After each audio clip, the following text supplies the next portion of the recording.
Walking Dead fans. I'm going to talk a little bit about episode 8 of season 9 of The Walking Dead and touch on maybe a few of the other episodes. So if you're not caught up, definitely spoiler alert. And I'm not going to do an overview or a review really of this episode. I'm just going to touch on a few things that are already theories or could be theories and a few little points here and there in the episode.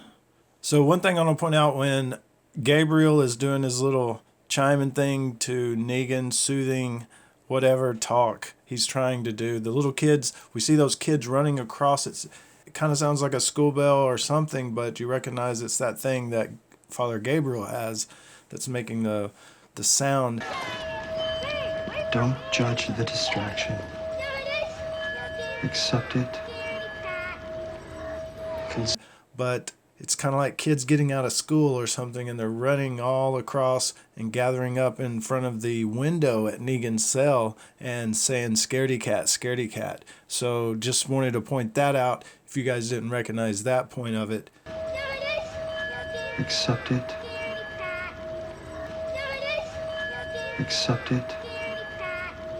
Where people maybe come by the window and tease, kids tease Negan.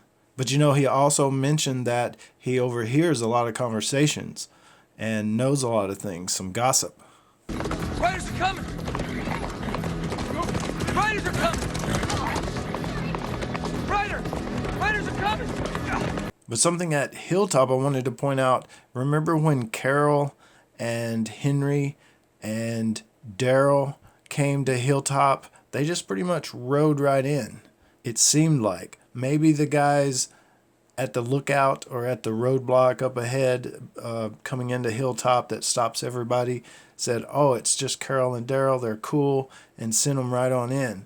But in this instance, in episode 9-8, we have a guy, you know, it's much more dramatic when Michonne arrives, because this guy's riding through on a horse, Paul Revere style, you know, riders are coming, and everybody scatters behind the gates, and they seal up the main gate and stop Michonne and her group out at the gate, make them, you know, lose their weapons. So it was a much different approach. Those were definitely two contrasting arrivals at Hilltop. And we learned several more things in the episode about the strife between the communities. It seems like Hilltop and the Kingdom is a little more on each other's side than Alexandria is on either of their sides. And so something Michonne, and I think it has to do something probably with Oceanside, possibly with the killing of the Saviors way back when. But then again, you know, that's talked about, it's fucked up, whatever the origin of the X-Scars are, and it's fucked up whatever happened to Alexandria.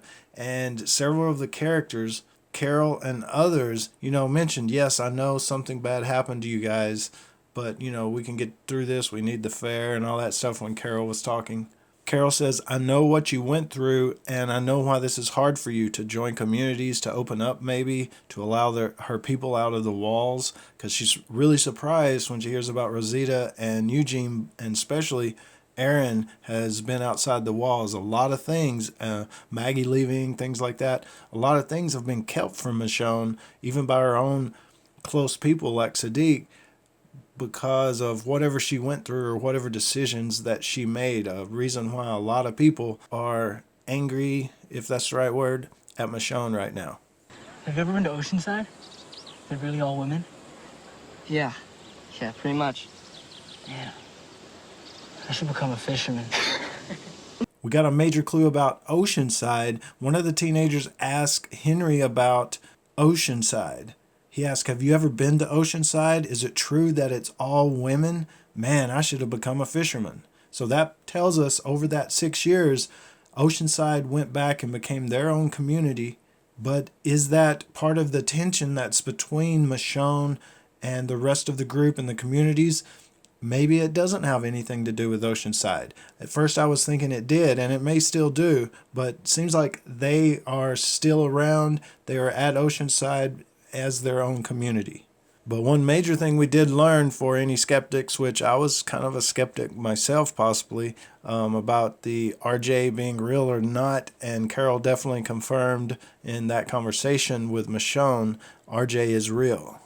And as far as the jail cell, Negan escaping, when Father Gabriel shut the gate, it sure looked like it shut. So when Negan, pushed the gate open later, it's hard to say that someone could have snuck in and unlocked it without him knowing unless he was asleep, and it just hasn't shown us that part. But everything leads to, and pretty sure is what they meant it to be, is Father Gabriel didn't shut the cell door very good, and it didn't latch good, and Negan gets out.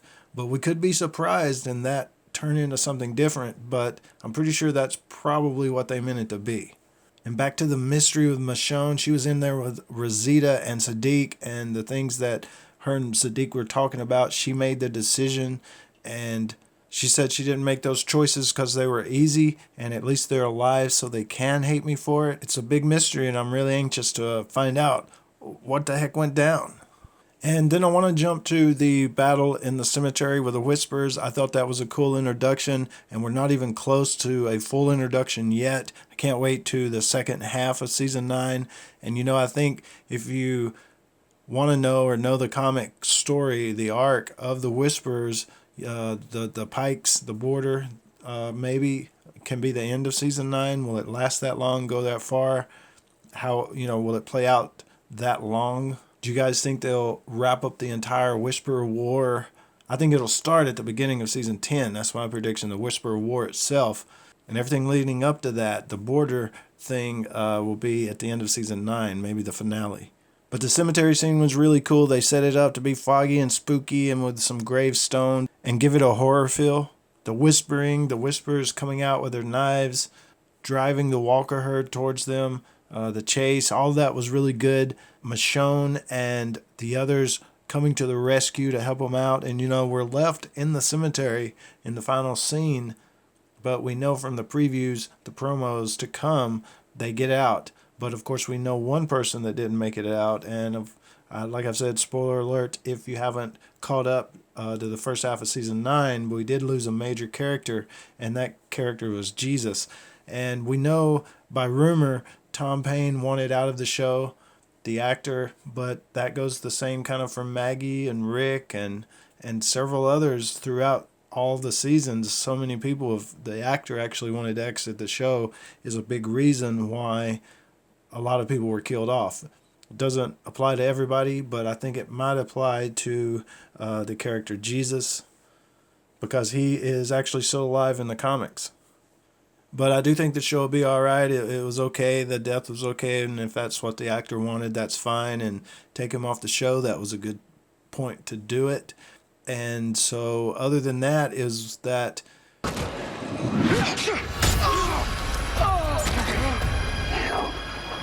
Where you do not belong. I know some commenters were saying, Rick got stabbed with rebar and it was shot and all kinds of things happened to different characters, and Jesus was just stabbed in the back. But this Walker had a very long blade, and when it went into his back, as you can see in these frames and in the high contrasted clip that I have here, that once the Whisperer got the knife in so far, he drove it on through, which is a pretty good feat in itself, and it comes out what it looks like the area of Jesus's heart. So it not only probably pierced a lung and possibly another organ, but it looks like it pierced the heart as well. So when the Whisperer withdrew the blade, definitely, Jesus was a goner. But the scene right after that, where the Whisperers are running out from the stones with the knives, as all the good guys are kind of coming through the cemetery gate back into the cemetery to put on a good fight, is really cool. I like that shot. I like the whole setup. I like the mask when Daryl pulls it off after they figure that out. And it looks like, the second half is going to introduce Lydia and all of that playing out. So I'm really interested in seeing the Whisperers camp, what Negan does, the interaction he has with the Whisperers, and so much coming in season 9B. I did a promo review if you want to check out that video, but I just wanted to touch on a few things in this video. Like I said, a few things, theories, and the different things that we've seen and may see coming up according to the promo. Definitely, any of your thoughts on the first half of season 9? Any of your thoughts on this episode 8? The character dying, the Whisperers, how they were introduced, how they're looking so far. their introduction compared to the comics, just anything like that. If you guys want to discuss it, especially anything about any of the episodes,